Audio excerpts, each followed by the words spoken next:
Thank you so much, everyone, for coming to this event on careers in existential risk studies. I wanted to start a little bit by talking about my own journey into existential risk as a career, and in particular with this little book. Came out in 2006, the Ethical Careers Guide, and I bought this as a final year undergraduate at the University of Oxford because I cared. I wanted to do an ethical job, and I wanted my career to have impact. And it's a book that reads really strangely today, I think. It kind of covers what you'd expect. It's how to get a job in a charity or a campaigning organization, or how to set up a social enterprise. Very worthy jobs, very good jobs, but really jobs for people who want to avoid doing harm, I think, is the way I would summarize it. And just to give you a flavor of the book, it's got a little quiz at the beginning. And I was going to run through one of the questions, and panelists, I'm afraid I'm going to put you on the spot with this one. Oh.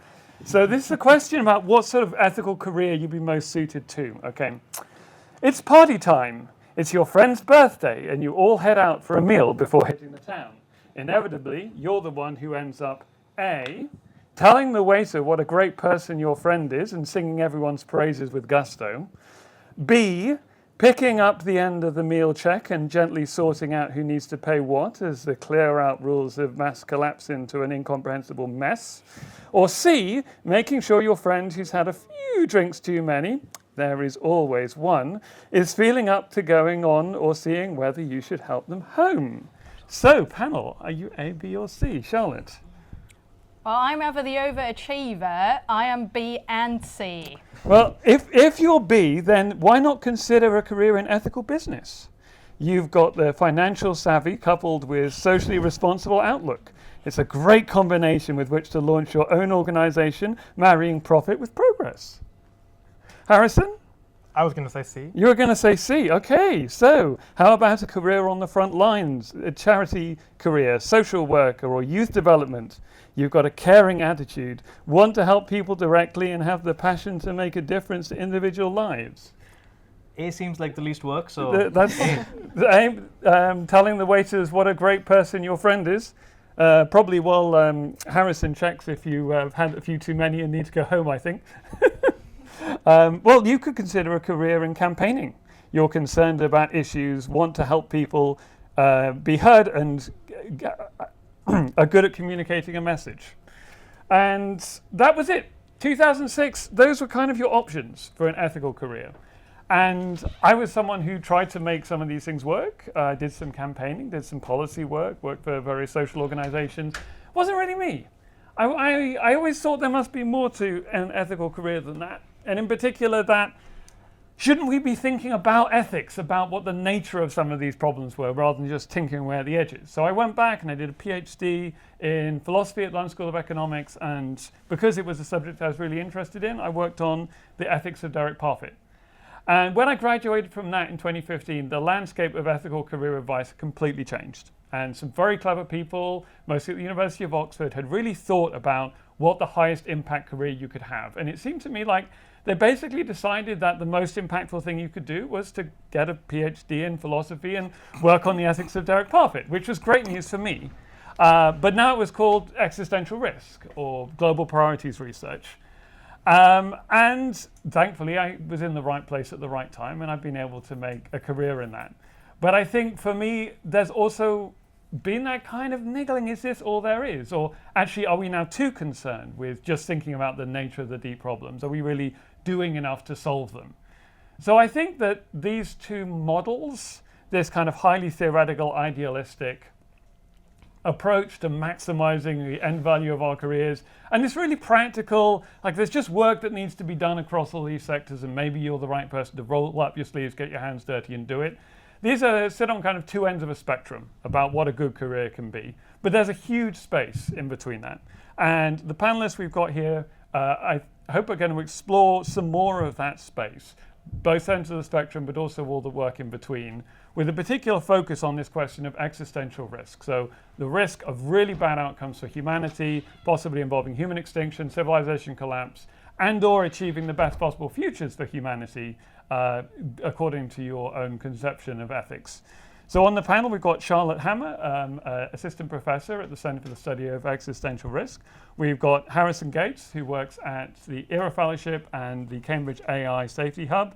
And we've got Sudhanshu Kasewa, who works at 80,000 Hours, an organization providing careers advice. So first up, Harrison, I wonder if you could tell us a bit about some of the projects you worked on, and in particular, opportunities that people can get stuck into right now. Yeah, I'm happy to. I have a few slides up here, so if it's all right, I'll just make my way over. So yeah, thank you for the introduction. As stated, I'm Harrison. I help run the ERA Fellowship as the program director, and historically, for the past 7 months or so, I've also been co-directing the Cambridge AI Safety Hub, which runs out of the Meridian office here. So the kind of overarching theme of my talk that I want to get across is just different opportunities in AI existential risk reduction. And specifically, I'm going to have a focus on the ERA Fellowship, which is an upcoming AI X risk reduction program over the summer here in Cambridge. So the brief contents that I want to try to get through, I'm going to very quickly make a case for AI existential risk. I wish there was more time for this, but I will be brushing through this in one slide. I'll have some brief discussion of AI safety opportunities and AI existential risk reduction opportunities, not just here in Cambridge, but just throughout the world on a global scale. What can you do if you're interested in AI safety and AI X risk careers? And then the majority of this brief presentation will be about the ERA Fellowship and how people in Cambridge interested in AI X risk can get involved with that. So here's my one slide on AI existential risk. I will caveat the views here are my own, not necessarily the ERA Fellowship, but I'll try to lay out what I think is the simplest case for being concerned about AI X risk. For one, this first premise is that companies and governments are pouring in billions of dollars into making more and more intelligent AI systems and improving AI capabilities. And this has been a trend ongoing since maybe the deep learning revolution around 2012. And it seems that the more investment that we're pouring into these companies, the stronger AI capabilities get. And this brings me to two, which is there might be a point where capabilities match or exceed human capabilities on a wide range of cognitive tasks. And experts vary on when this might happen. I think given the rate of investment in AI, we could see this soon. We could see this a lot later, depending on what you think AI training paradigms will pan out or not. But I think it's plausible that this happens within our lifetimes, possibly within the next few years or few decades. And so it's a risk worth thinking about, because my point 3 is that human-level AI could be a problem for a wide variety of reasons. First, and I think most promising, or the opposite of promising, most concerning, is probably the risk of misalignment. Then second, there's this risk of catastrophic misuse. And I have this third bullet point that's kind of a broad other societal scale risks that could emerge from extremely powerful AI. So misalignment is this risk of a highly intelligent system pursuing goals that differ from what humanity might want. Catastrophic misuse might be a bad actor, a malicious terrorist organization, or malicious government using an AI system to assist with the creation of, for example, bioweapons that could cause an existential risk. And this broad other societal scale risks could be, for example, totalitarian lock-in that is assisted by very powerful AI, among many other things. This graph that I have in the corner is kind of to elucidate this second point and first point about the rate of investment and the rate of progress in AI. Very recently, an AI evaluation organization, Meter, released a paper where they kind of pointed out the rate of AI improving on long time horizon tasks. And the trend seems to be exponential of AIs being able to complete tasks of longer and longer length. And the trend doesn't seem to be slowing down. If you extrapolate this, it brings us to roughly human-level AI systems completing tasks of very long time horizons within the next 5 years. And so I think this extrapolation is concerning if you are somebody who thinks that human-level AI might be a risk to society. So I think there are a big variety of opportunities to reduce risks from AI. Broadly, the ERA Fellowship categorizes them into these 3 categories, which we call technical AI safety, technical AI governance, and AI governance. I'm going to just leave these here and talk a little bit more about them shortly, later on in the presentation. But on the next slide, I'm just going to give a really broad overview of many organizations that run programs for people to get their foot in the door in AI X risk. So in terms of technical AI safety or AI existential risk research, there are many introductory programs. I've listed a few that I think are particularly promising on the top here. Within AI governance, there's a few fellowships and programs in the middle. And then here in Cambridge specifically, we have the ERA Fellowship and the Cambridge AI Safety Hub. Now, I'm happy to talk specifically about many of these, but for the sake of time, I don't want to dwell on any in particular. I think, the best move might be take a photo or ask me about these in the panel discussion, and I can elaborate on many of these research opportunities that exist in the AI safety space. And this brings me to the ERA Fellowship, which I'll spend most of my time talking about. The goal behind ERA is just building talent for this new era of AI safety research. And we do this concretely with an 8-week paid fellowship here in Cambridge to work on different aspects of AI safety research, whether this is AI governance, whether this is AI technical governance, or specifically AI technical research. So the kind of theory behind ERA is pairing promising young researchers with mentors who are established within the AI safety space to connect and work on a research project over this period of time, connect with the Cambridge community network, and in the end produce a paper or research work that will be published within AI safety. And of course, our mission here is to help mitigate risks posed by advanced AI systems by providing these sorts of research opportunities. Now, what does this look like? In the core of our program, we have the fellow, which is the Cambridge, the ERA participants. So with the fellow, we don't want to just bring them here to Cambridge, plop them down, and say, OK, now work on research. We want to provide them support to be able to actually make progress on a problem that's concrete in AI safety that other experts think is a promising problem. And so we have research managers who know others connected in the field and can suggest and guide fellows to choose an appropriate project. And we also have research mentors, which are not just the connectors as the research managers, but the people who are maybe senior in AI safety who work at these, for example, governance think tanks, such as RAND or the Center for the Governance of AI, or at AI labs, such as Google DeepMind, who are working on safety. And so our research manager connects the fellows with the research mentors, and together the fellows will work with both of these people to produce their research output. This is a very elaborate slide. I think I will just breeze by it for the sake of time. The general theory of change behind ERA is this input of mentorship, of infrastructure, of program design, and creating this research fellowship that has all of these knockdown effects to eventually reduce existential risk from AI. So really what we're looking for is to build a larger talent pool of people working on AI X risk. And we do this through the actual research, but also through the networking opportunities and the other events that we host for fellows when they're here in Cambridge. And I'll now just talk about the kind of 3 areas, touch on some concrete problems in AI safety to make this a little bit more grounded, and then I'll wrap up with a couple final words. So as I stated earlier, there's kind of these 3 problems in AI safety that we break down at ERA: technical AI safety, technical governance, and AI governance without the technical part. So some concrete problems in technical AI safety. Scalable oversight is the research agenda that tries to look at how we can monitor systems that are smarter than humans reliably. Interpretability is trying to understand from a technical perspective the internals of AI systems to better understand their decision processes and make sure that they are not risk-inducing. And another interesting, more recent AI safety agenda that's come out is this idea of AI control protocols, which makes the assumption that your AI might be scheming against you, or if it's very intelligent pursuing a different goal, it might have an alternative objective when you use it. And a control protocol that researchers are working on relates to how we could, under this worst case assumption of the AI scheming against you, still get useful output and not malicious or harmful output out of an AI system.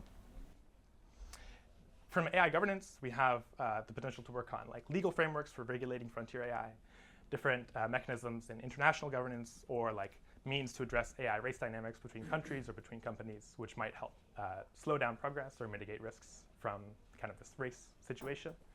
And then lastly, we have a specific focus on technical AI governance, which we think is a quite neglected area within AI safety.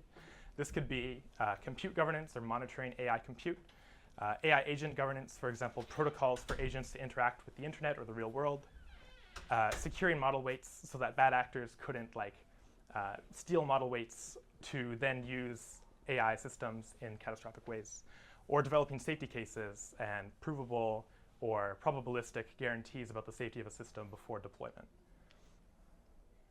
So again, these three categories. There are a few papers that we've kind of featured here from our previous participants, but I'm just going to breeze by these for the sake of time. In short, I think the ERA Fellowship is just a great opportunity for networking, for building up a research portfolio, and for getting immersed in the AI safety research community. I'm happy to talk more about the details or about the case for AI X risk in general. But I will close off with this fact that summer 2025 applications are currently open, and you can visit the ERA Fellowship website to find out more about that. Thank you, everybody. So next up, we have Charlotte Hammer from Center for the Study of Existential Risk. So maybe you've done one of these fellowships and you think this is something you want to know more about. We at the Center for the Study of Existential Risk felt that there was a real gap for higher education, for longer term courses that will prepare people for working on existential risk across academia, industry, many different environments. And Charlotte is the assistant professor on our master's in global risk and resilience, which was set up in part to meet that need. We don't want to just turn it into a plug, so I think, Charlotte, you're just going to talk briefly about the program. Thank you, SJ. Yes, so a plug that is not a plug, and that I am going to shamelessly use to also tell you a little bit about wider careers in my particular niche of existential and global catastrophic risk, which is health security and biosecurity.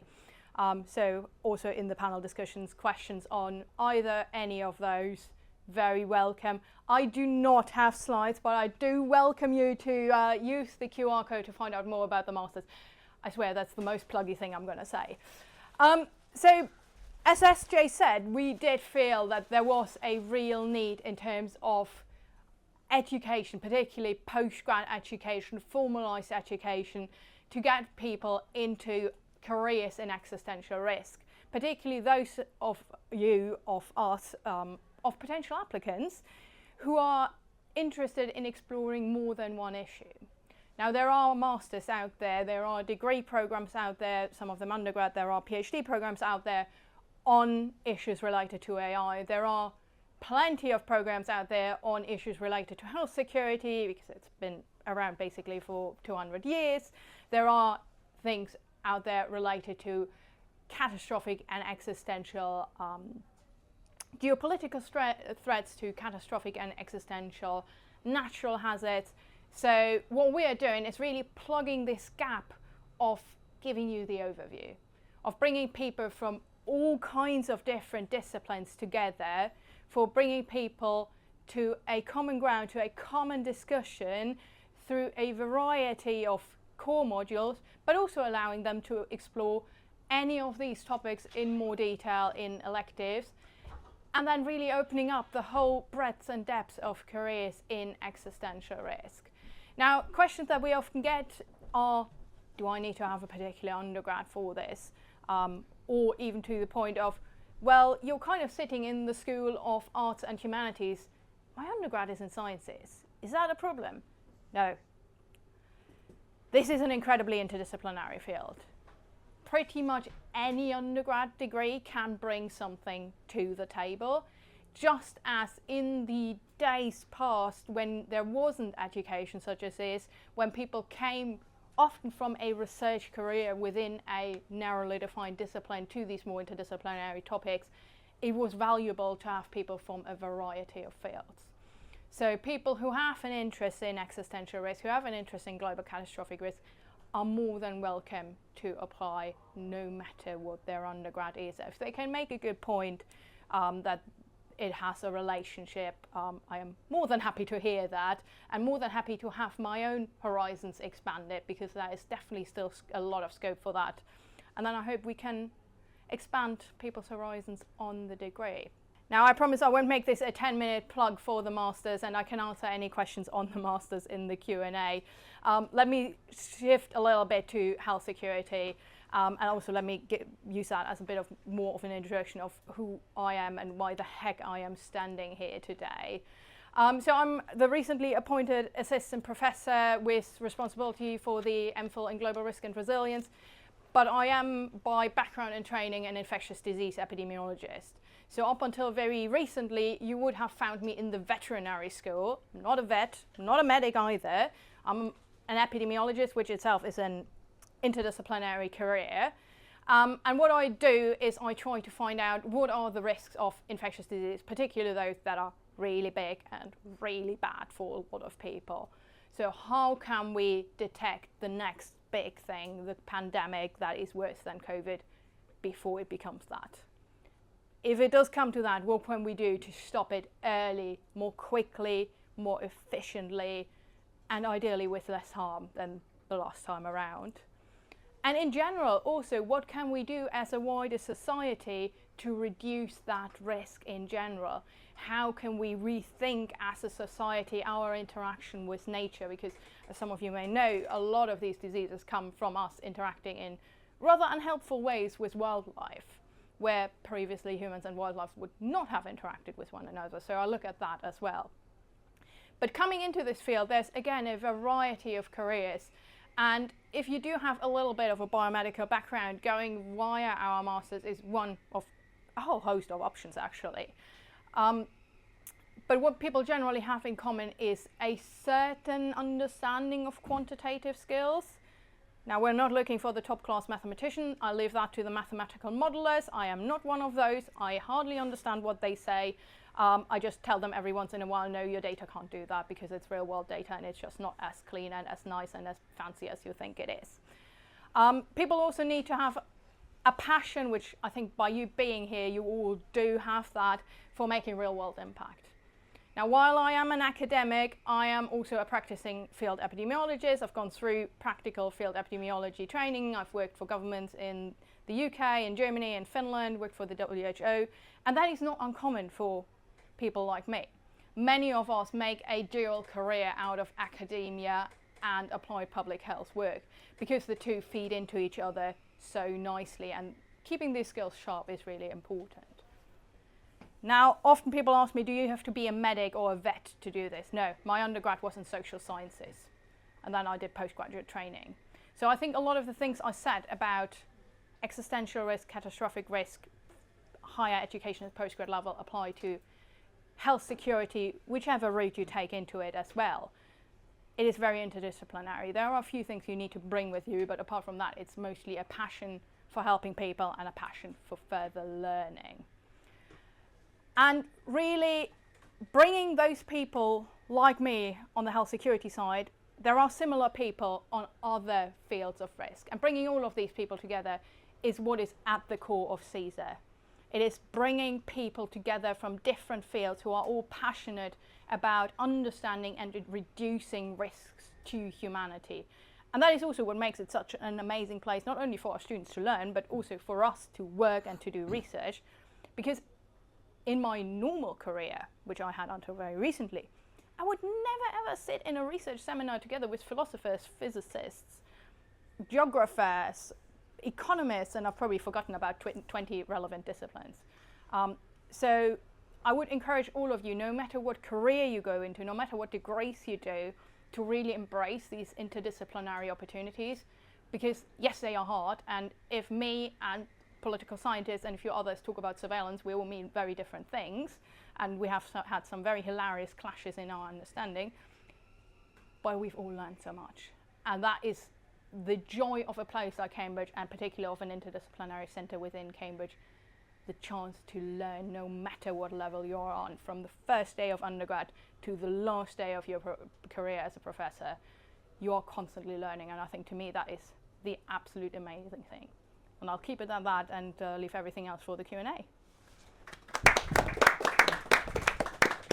Thank you so much, Charlotte. And our final speaker, Sudhanshu, is from 80,000 Hours, which is an organisation that exists to provide careers advice for people who want to pursue high-impact careers. And Sudhanshu's going to be offering his thoughts on existential risk. Cool. Hi, everyone. I work at 80,000 Hours. I'm Sudhanshu, and this is one person's views on working in global catastrophic risk. So without further ado, let's talk about the stuff that I will talk about, which is today I want to cover intuitions about prioritizing between problems, a little bit about how to think about whether or not you're actually working on something that solves a problem, and also tell some stories about people who have trod these paths before. But before we get into that, lots of caveats, obviously. How could we ever do anything without caveats? This is one person's views, and this one person is me, and I will tell you a little bit about me in a second. This does not represent 80,000 Hours or any other group of views, and so what that actually does mean is that all the errors are mine. And there will be errors, and I've kindly requested the other panelists to not point them out, at least not while I'm talking.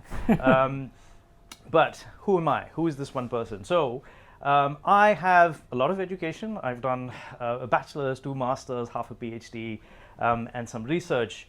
And I've worked in a lot of places. So I've worked in HR, in consulting, in startup, in big companies, and done some research in academia across a number of different disciplines. And I have broadly failed at all of these.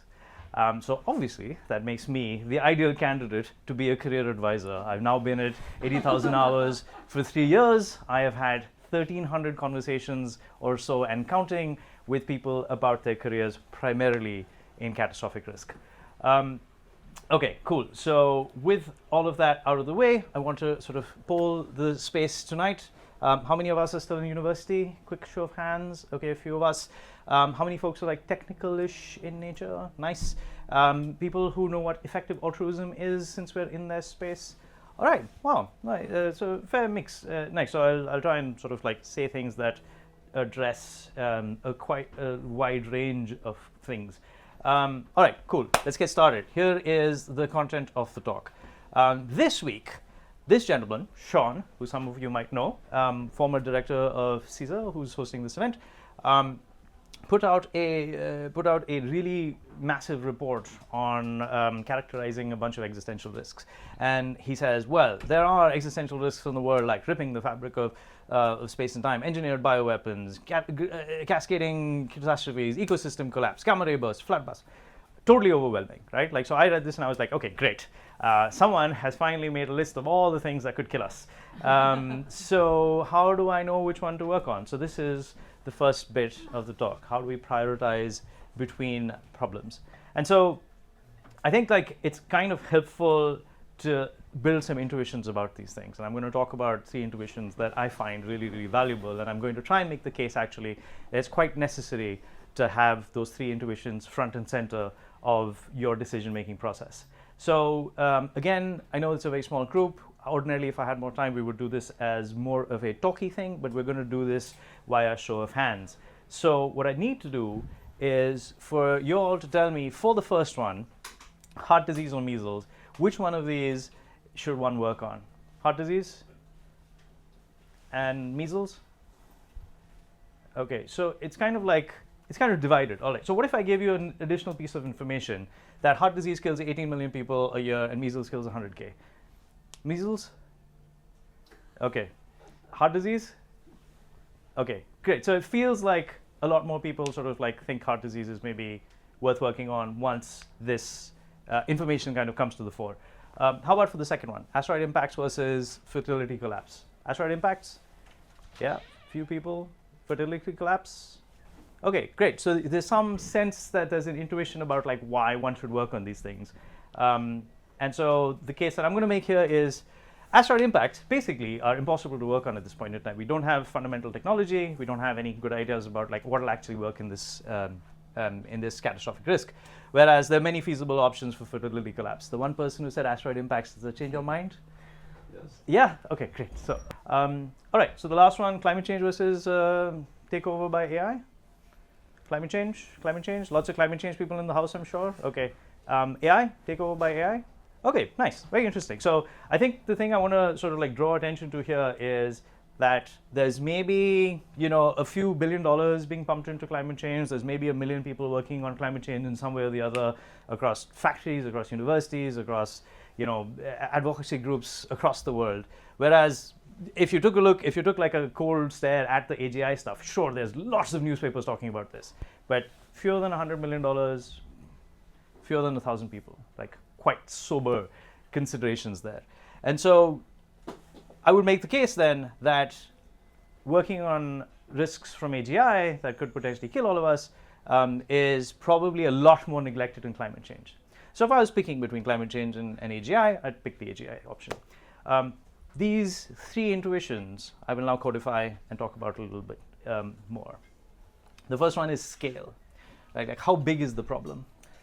The second one is tractability. Can we actually fix it? And the third one is neglectedness. Are there too few people, resources already working on this problem? And the case I'd make is that like actually it's useful to have things that are high on all of these. And if you actually found that one of them was 0, then that problem would become pointless to try and work on because they all sort of like multiply into each other. Anything that multiplies by 0 basically becomes useless to work on. This is also like a useful frame to compare different problems, which is what we did on the previous slide. Okay, so scale, solvability, neglectedness. For the economists in the room, there's a little bit of math that we have done here. Really, the idea being that what is the marginal effect of one more person going and working on a different cause, right, on a particular cause. And what you'll notice is that if you multiplied all of these things together, then a bunch of stuff cancels out, and you're left with extra person, good done. So good done per extra person, right? Like that's really what we're going for. So obviously this is for some generic disembodied, spherical person in a vacuum. But obviously you'd want to like sort of consider your own, your own fit for a particular cause. Anyway, so let's move on to the one that I think is worth actually like exploring further in this, because scale and neglectedness just automatically pop out from the world in some sense, right? Like we know how many people are going to be killed by AGI. It's all of us, right? So we know how many resources are going into, asteroid impact. It's nothing. But the thing that we don't really understand that much about is solvability till we actually like take a look at specific things that we might actually do in the world. And so I want to talk a little bit about how to think about solvability. One of the ways to think about solvability really is to ask yourself the question, what's your theory of change? So now some of you might have heard this term before. It's kind of used in research circles, but I think you could basically apply this in almost all contexts. What's your theory of change? Which means what is the logical set of steps that goes from I am doing this thing to this is the action that I care about seeing in the world.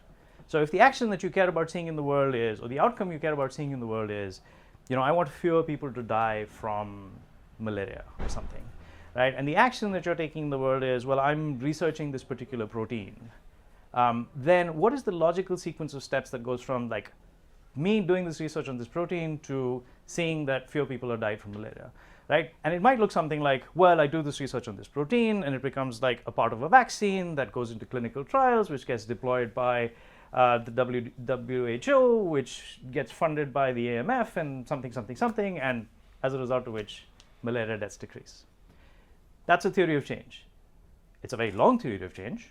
It might potentially have places where it doesn't really work. It might have tremendous amounts of dependencies on other factors that are out of your control, but it's a theory of change. It's worth articulating so that people can actually challenge it and notice where it doesn't fully follow. Right? And notice where it actually does break down in certain ways. And so I think it's kind of useful for anyone sort of like wanting to work in any field to think about what their theory of change is, particularly when working on social impact things, because actually there's just like not enough money in the space to fund everything. And so really you want to be funding the things that have sound theories of change so that you can actually have the social impact that you care about. So cool. What are some examples of these theories of change, or these paths to impact as they were? Research. We've got many students. We got students in the house. We got academics in the house. Research. But it's not just that; it doesn't end there. And if you want to learn more about research, first please look at the MPhil program that Charlotte talked about. But otherwise, there's you can fund projects, you could work with the government and work on policies, you could start new organizations, you could do R&D in companies, advocacy, communications, outreach. All of them have like useful theories of change depending on the organizations you find yourself with. Even support roles, so ops, admin, marketing, and I'm sure we have some of those in the house as well, and things that I do. So my theory of change is something like I talk to you folks and you guys go and change the world, right? So hopefully some of that plays out. There are other things that you could do. So this is the direct work side of it, but also maybe you're not ready to do the direct work right away. You could work yourself up to the direct work by doing some of the other things, which is improving your own understanding of yourself, like what you're good at, what you like to do, what are your comparative advantages, and building career capital for yourself. So working in places where people are going to sort of give you good training, where the stamp of approval looks good, where the where the network sort of like expands your options in the future. So yeah, don't write off these kinds of things just because you didn't find something that's like actually working on like trying to solve the problem. Okay, cool. I know I'm running out of time here. I just want to quickly run through some inspiring people who've done some work in this space across some of those different domains. Ajaya Kotra has written some exceptional work on AI forecasting and technical AI safety, and has moved, as a result of her work, tens of millions of dollars into various different projects working on reducing existential risks from AI. Marius Hobhan was a PhD student 3 years ago, decided that, look, I can just do stuff rather than do a PhD, and founded a new organization called Apollo, which in the short time that it's been around has got to the frontier of doing evaluations for some of the largest frontier model companies, helping them make safer models. Jade Lung, again, did a PhD just because it was helpful as a credential, but was a founding member of the Center of Governance of AI when it was just a research lab in Oxford, rose up to be the head of research, and then transitioned into working with the AI Security Institute in the UK as their chief CTO, leading for different work streams, and is just doing like stellar work there. Finally, penultimately, we have Kelsey Piper, who many of you might have come across, and if you have not, please check out their content. Kelsey does podcasts and writes, and has covered some exceptional stories on AI existential risk, as well as engineered pandemics and some of the other catastrophic risks, and is the preeminent writer in the world, communicator in the world about some of these risks. And then finally, we have like just people who get stuff done. I had a long list of people to choose from over here, but I'm just going to pick one. Katie Hirsham is COO of Longview. Longview itself has moved tens of millions of dollars into working on catastrophic risk. And Katie, as the CEO, is just somebody who unlocks everybody else's ability to get this stuff done by taking on parts of the work that they don't want to do, that they are not experts in, and just running with them and solving them. And that's it. That's my presentation. Thank you so much. I'm Sudhanshu. We have lots of content on our website, so your first step should be learn more stuff. So website, podcast, really, really good way to go. When you're ready to sort of like start to make progress on some of these things, call us, talk to us, apply for advising. We'll help you work through your plans. You can also go to our job board and start to apply for jobs there as well. Happy to take any questions individually as a part of the panel. Thank you so much. Thank you so much. So we're now going to move to questions, and Laura is very kindly going to help me by picking out people to ask questions to you. While you select your first question, I've just realized that I don't think I introduced myself in my introduction. So I'm S.J. Beard. I'm currently a senior research associate at the Center for the Study of Existential Risk, but I will very soon be moving here to Meridian. So yeah, Laura, do we have any questions? You said that it'd be better to work on fertility collapse than asteroids because we don't have the technology to be doing that yet. Is the same not true for climate change versus controlling AI? We have no idea how to control AI yet. We don't know how to, but we have some ideas about what to investigate, and we have infrastructure to investigate it, and we have models to play around with, and we've got many different pieces of the puzzle in place that's worth exploring. If we knew how to solve it, then the problem would be solved, not solvable. If that makes sense. On the other hand, we don't actually have like a bunch of asteroids to play around with, or like, you know, any kind of power sources that can actually deflect asteroids if they were 10 kilometers wide and could cause existential risks and so on. I will say, I know you didn't want us to point things out, but there are definitely people in the planetary defense community who would disagree about the asteroids, both in terms of we are learning how to deflect asteroids. You do not blow them up, do not nuke an asteroid, it's a really bad idea. But you can change their orbit slightly, Okay. And we've done this. NASA has sent missions out to demonstrate the proof of concept. It's dual use, because if you can deflect it away from Earth, you can also deflect it towards Earth. So it has problems, but it is there. But the big thing is actually most of the deaths from an asteroid impact would come from large amounts of, a very large asteroid impact would come from large amounts of debris being sent into the upper atmosphere, particularly sulfurous aerosols from certain kinds of rock formations being incinerated, which would block out the sun. And actually the way to control that damage is, yes, deflecting the asteroid if you can, but if you can't, it's working out how you can still feed people, still keep society going. And there are definitely people within existential risk who are doing that. So I think the point is absolutely a right one, but it's individuals have their own views about how big or how tractable a problem is.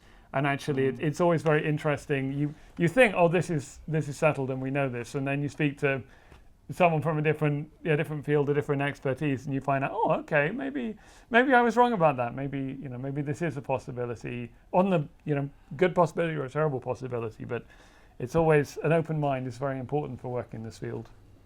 Thank you. Sudhanshu, could we just have that slide up again with the questions that you had posed? It's a talking point. One of the things I was looking at there was, does it really matter if we solve that particular problem? One issue for me is, if it's fatal, it's fatal. We are rid of all of our problems. Go relax, enjoy. But the other thing is, between climate change and AGI, the issue is we can foresee a benefit. No, sorry, that's not the right way to do it. We know a way. It's not even the right way to put it. AGI can form an intent like a person can. And the concern around AI is that it tracks personhood in its maturity. Now, if I am subject to climate change, I'm a recipient, a direct object being acted upon, whereas AGI is something or is someone I can work actively against. And in acting against AGI, or defending myself, I can tell a story, a narrative. It was worth my struggle, even if I fail at the end of it, to work against someone who had worked against me. My problem then becomes of what struggles are worth fighting, and if we are defeated in attempting to preserve ourselves, what's more worthwhile to fail at than not? To me, I think heart disease is more useful than measles, because I have a very political interest in the Western order. I'm not so interested in who's struggling with measles, very honestly speaking.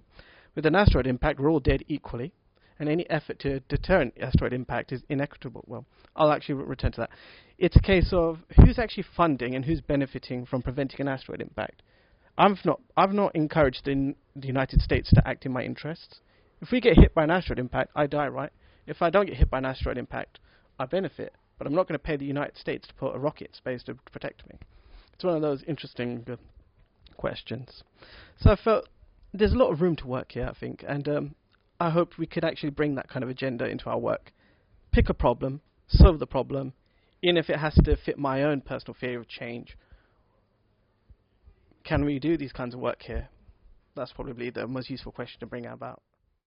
I mean, I think it's a huge question, and the points about like the internal versus external views of the theory of change, right? Am I trying to solve the most important problem for me, or do I have an idea that there is an objective good that I'm pursuing here, and I'm trying to solve the most important problem in absolute terms? Mm-hmm. That's a very ethically salient question.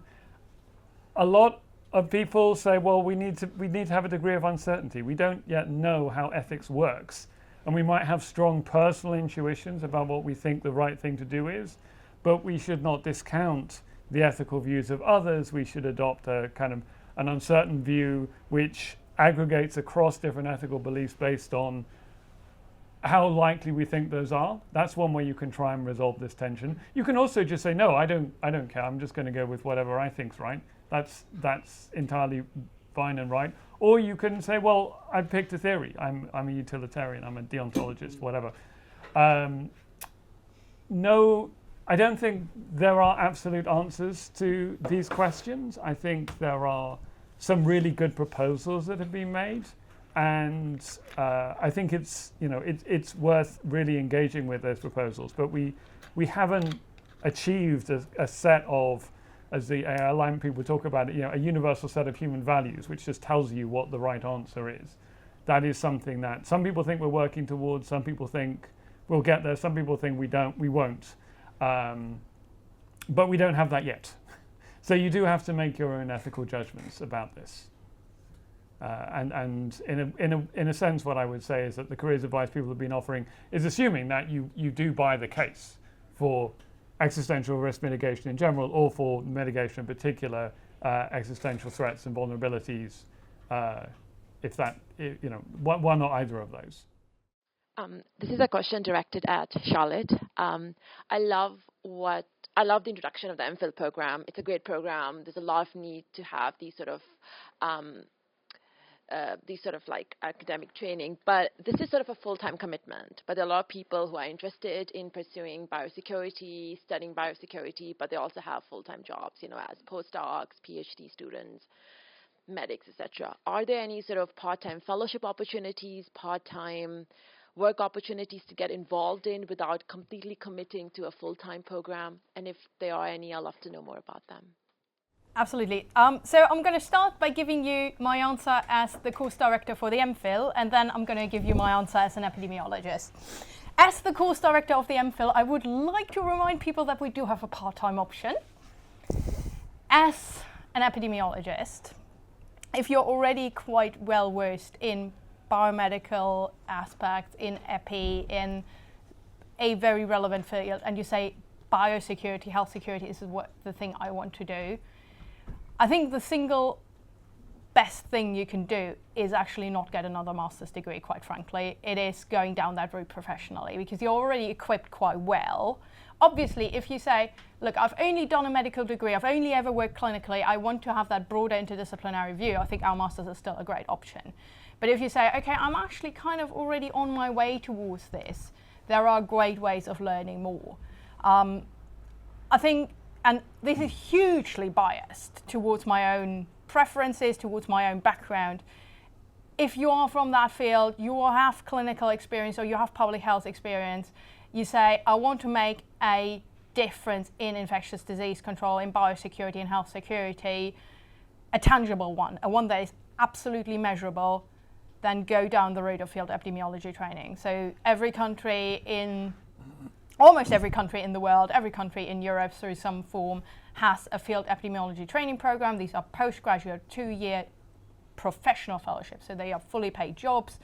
They're aimed at people who have a few years actual experience on the job, and they train the next generation of public health leadership in the infectious disease control sphere. These are people who make a massive difference. They are not generalists in existential risk. Most of them have never ever heard of existential risk, but they have an incredible impact in that biosecurity area. So that's point number one. Point number two, if you're a bit further down the line even, say you've either done field epidemiology training or you're a medic, you've gone through public health specialty training, there are things like the Emerging Leaders in Biosecurity Initiative Fellowship. That's the LB Fellowship. It's a year-long, 10 months long fellowship. The commitment is relatively low, but it gives you that networking, particularly across the Atlantic divide. And particularly Europe and the US have quite different approaches to biosecurity and health security. Learning from one another is incredibly helpful. So there are a lot of options out there when you go down to those more specialized areas, when you already say, this is the part of existential and catastrophic risk I want to do.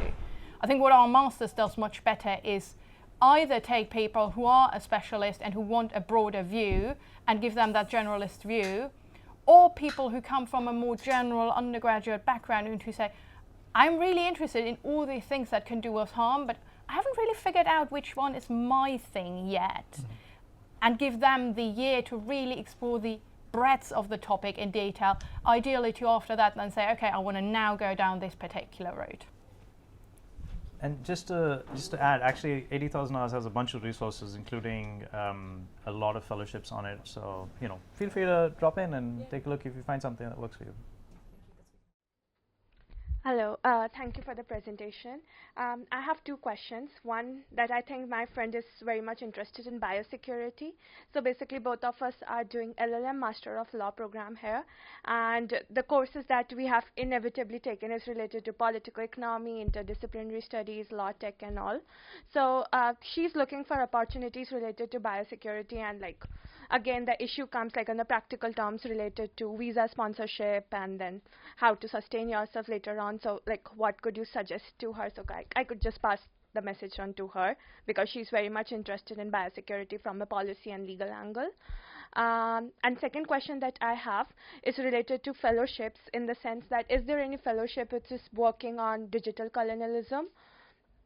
In the sense it's because when you look at interdisciplinary subjects, you could relate about history, international law, technology, the whole political economy that's going on and how it might affect the global south countries in particular, who are increasingly using AI to address their socioeconomic issues.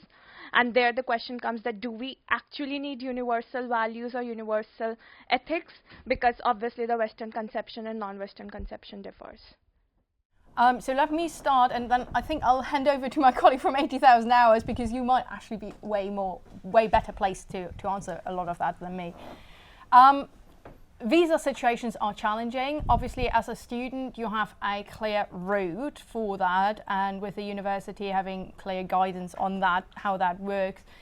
It gets challenging after that. There are some graduate visa options once you've done a postgrad degree. But this is all very dependent on your personal circumstances. Similarly, in terms of what exactly you want to do, if you come from a legal background, policy background, you say you want to work on bio, it depends very much on, are there particular issues you want to work on? Do you want to spend some more time learning about biosecurity, potentially learning about the actual biological underpinnings? Because obviously with biosecurity, you're picking one that is quite tech, not tech as in tech, but tech as in technical knowledge heavy. So you can't really do biosecurity without a relatively deep understanding of biology, of epidemiology, of biomedicine. So there might be things where you think about, okay, I might actually want to do a second master's degree. And I think if you want to go down a policy route with biosecurity, you have a law degree. Again, if you want a more general thing, something like our master's is suitable. If you say that is really the route I want to go down, a health policy degree might be an option for that. A general master's of public health might be an option for that. Those are the traditional degrees that people take to go into that field. And if you do that at a university that is really well established, so say you do that, I'm not even going to plug Cambridge here, I'm going to plug the London School of Hygiene and Tropical Medicine because they are probably the #1 world leader in this. You will have the opportunity to learn those biomedical skills, without which it doesn't really make sense to work on biosecurity topics. Yeah, I could pass on the message to Absolutely, her. Yes, and feel free to tell her to reach out to me or to someone in the team as well. Thank you. Yeah, I think I can comment a little bit about this. So there's no AI existential risk fellowships or similar programs that I'm aware of that talk specifically about this. One thing that comes to mind though is there's an AI ethics group here in Cambridge that I think does a really good job facilitating this conversation about whose values are we bothering to align with in the first place? Are there any consistent values that we can? I think this is an unfortunate open question in the field of AI safety that I wish had a simpler solution, but it's ethics is and remains unsolved. Hello, my name is Rita. Just a quick background. I have a bachelor in physics engineering and then a master's in bioengineering and nanosystems. And also as well, I did a master's very recently in musical theatre performance. So my background is very broad and it's quite technical as well as quite creative and all that. I've worked as consultant and also as an R&D engineer in optics. So again, I also had I relate with your last talk. But now I would love to participate and get involved much more in this kind of work and existential risk. That was one of my problems in engineering. I didn't feel I was finding purposeful research work that I would feel would be ethical as well. So that made me go a bit away from that route. But now I discovered this field and I'm super interested because that makes it so much purposefully, like, yeah, good, basically, and ethical. But now my question is, as I have a very technical but also very broad background, like how can I actually fit in a work? So what kind of job opportunities are actually out there for a more systemic view in existential risk? Because I feel I could bring so many different angles to the table, and also as well as many technical aspects to it and expertise. And that's been my difficulty because I really want to participate and to collaborate, but I don't know exactly how. Yeah, that's it. So maybe I could say a little bit. One of the things that's been going on at the Center for the Study of Existential Risk is this conceptualization of what we call existential risk studies, which is how do you study existential risk as a unified phenomenon that emerges from systemic change across socio-technological systems, which are often deeply coupled with ecological and biogeochemical systems, not isolating individual risk drivers like AI or asteroids or pandemics, but studying this as a unified phenomenon facing humanity in the 21st century. Because often when you look at both the drivers of risk, but also what are the main risk mitigation opportunities and what are the barriers to us achieving those opportunities, you see a lot of commonality that's created by the nature of human societies, the nature of how we conceptualize decisions that we need to make, whose kind of interests get fed into those decisions, and also how we comprehend the complex technological and ecological systems that we engage with. So there's a lot of big questions that surround existential risk, and that's something that we've been really keen to develop, and that's something that is presented through the Masters in Global Risk and Resilience to bring together all of these different, these different opportunities. So it's not just saying to people, look, here are 60 different problems that you need to know about, but here are some common lenses that we can use to study all of these problems better. That I think it's fair to say that is not that is a less common view, that a lot of existential risk opportunities in organizations are more risk specific, are health security focused or AI focused, and even within AI you've got kind of ones that are AI governance focused and ones that are AI safety focused and ones that are AI ethics focused. There is a lot of identifying problems, and you do that exercise in what seems to be the largest, most tractable problem that I can make a meaningful contribution to, and I'm just going to specialize in that. But there are these opportunities also, like we develop at the center, to look across the whole range of problems. Those exist as well. And it may be that when you look into it, you find that there are some parts of this that you're more drawn to. And even though you want to do that kind of systemic cross-cutting work, that does fit into a lot of more dedicated research programs. But general programs do also exist. If anyone else. So I have about 30 minutes in like my one-on-one conversations with people where I cover questions like this. I think it actually matters what you want to see in the world. So do you want to see, I have all this experience and I'm using it? Or do you care about like something changes in the world in specific ways? Long before I came into working in this space, I was a consultant with a not-for-profit in Bangladesh. And the top two leaders were two scientists, one from the US and one from Mexico. One of those leaders was like, look, I want the money that we have to go into doing foundational research on the Zika virus. And the other person, who is the director of the institute, we're like, well, what would you do with the money?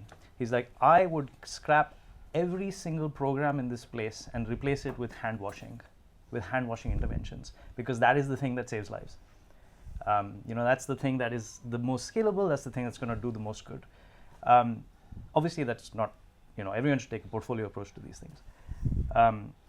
But it matters whether it's like, do I want to use all of this experience that I've accumulated, or do I just want to aim at, like, here is something which needs work, which needs a human being, a competent person to come and do it, and I'm just going to be that person. That's all I want to say. Thank you very much. And please do feel free to get in touch if you want to know more about the work of the Centre for the Study of Existential Risk, or if you want to get advice from 80,000 Hours, if you want to know more about the ERA Fellowship or any of the other opportunities we've discussed.